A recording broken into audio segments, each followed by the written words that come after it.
हमारा ध्येय सत्य होना चाहिए, ना कि सुख। बोलिए श्री सतगुरुदेव भगवान की जय। सच्चे दरबार की जय। आशु पिता भगवान की जय। गुरु प्यारे साधकों, स्वागत है आप सभी का एक नए दिव्य अनुभव के साथ। आज का जो दिव्य अनुभव है वो है कोमल जी का, जो कि रहने वाली है जोधपुर राजस्थान की। और इस अनुभव का जो टाइटल है वो है मेरी नासमझी के लिए क्षमा। तो चलिए शुरू करते हैं कोमल जी का अनुभव।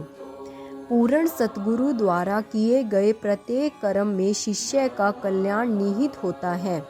इसलिए एक शिष्य को आंख मूंदकर अपने सतगुरु भगवान पर विश्वास कर भक्ति पथ पर बढ़ते रहना चाहिए। पर मैं नासमझ भक्ति पथ के इस अमोघ सूत्र को भूलकर अपने गुरु पर ही संशय कर बैठी। यह बात कोरोना काल की है। उस समय हर ओर मृत्यु का बवंडर आया हुआ था और इसी घेरे में मेरी माँ भी आ गई। माँ की मृत्यु ने हमारे परिवार को भीतर तक झकझोर दिया। यह एक ऐसी अप्रिय घटना थी जिसकी हमने कभी कल्पना भी नहीं की थी।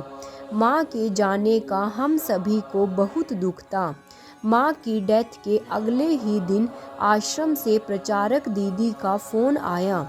उन्होंने बड़े ही स्नेह से कहा, घबराना नहीं है, महाराज जी पर विश्वास रखना है, तुम अकेले नहीं हो।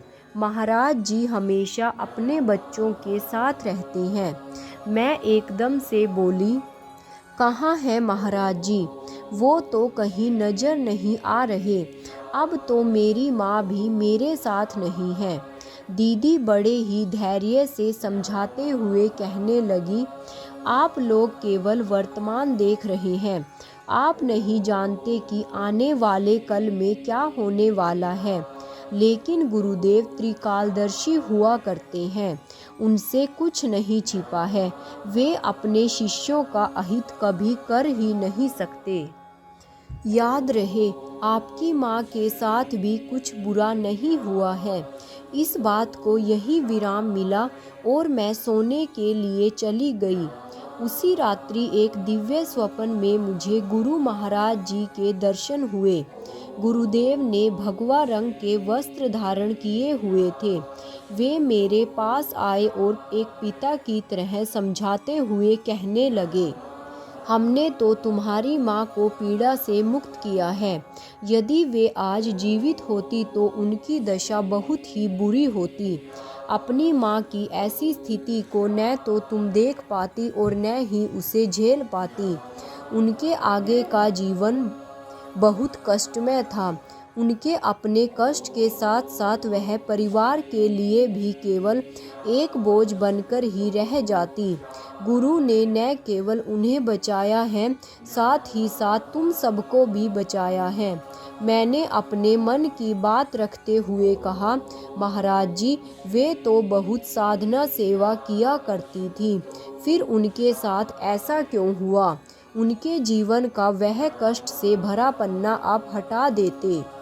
गुरुदेव ने बड़े करुणामय स्वर में कहा, तुम चिंता मत करो, हमने उसे पीड़ा से ही मुक्त दी है। वे हमारे पास ही है और बहुत प्रसन्न है।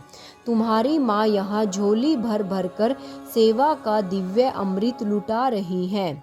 जब से महाराज जी ने माँ के बारे में मुझे बताया और दिखाया, तभी से मुझे एक दुर्गंध आने लगी थी।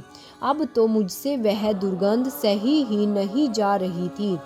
अंतर्यामी गुरुदेव मेरी स्थिति को समझते हुए बोले, जिस दुर्गंध को तुम इस दिव्य अनुभव में सह नहीं पा रही हो, क्या तुम उसे रियल लाइफ में सहन कर सकती थी? यही दुर्गंध तुम्हारी माँ की देह से उठने वाली थी। गुरु महाराज जी की इस बात को सुनते ही मैंने तुरंत हाथ जोड़कर क्षमा मांगते हुए कहा, महाराज जी, क्षमा कर दीजिए।